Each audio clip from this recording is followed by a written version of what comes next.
On va déterminer le degré de pureté de ces cristaux. Alors la pureté, c'est tout simplement la masse M' réelle d'éthanoate de sodium qu'il y a dans une masse petit m de cristaux que j'ai prélevés. Alors, quelle est la masse petit m de cristaux que j'ai prélevés? Je voulais avoir une concentration de 0,1 mol par litre pour un volume de 100 ml. Donc, la concentration, vous savez que c'est le nombre de moles de cristaux divisé par le volume. Nombre de moles, c'est la masse sur la masse molaire et divisé donc par le volume. Autrement dit, la masse de cristaux que j'ai prélevée, eh bien, c'est tout simplement cette concentration C fois le volume fois la masse molaire. C'est-à-dire la masse M égale concentration 0,1 fois volume 0,1 litre fois masse molaire 82, c'est-à-dire 0,82 grammes. Donc j'ai prélevé 0,82 g de cristaux que j'ai dissous dans l'eau. Je pensais avoir une concentration de 0,1 mol par litre. Malheureusement, on s'est rendu compte qu'on n'a pas une concentration de 0,1 mol par litre, mais on a une concentration C1 qui est égale à combien?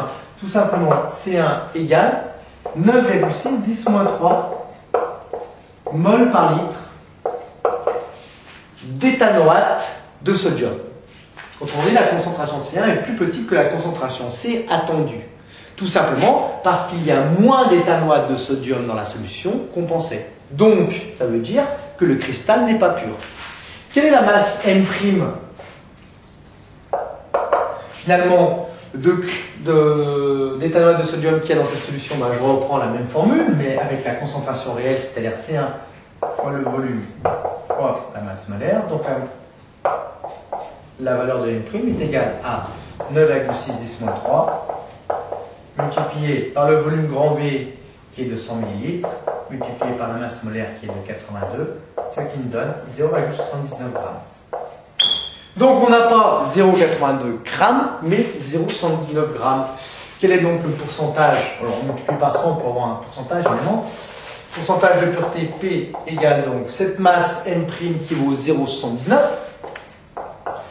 divisé par la masse qu'on attendait qui est de 0,82 multiplié par 100, ce qui nous donne un pourcentage égal à 96%, ce qui est pas mal.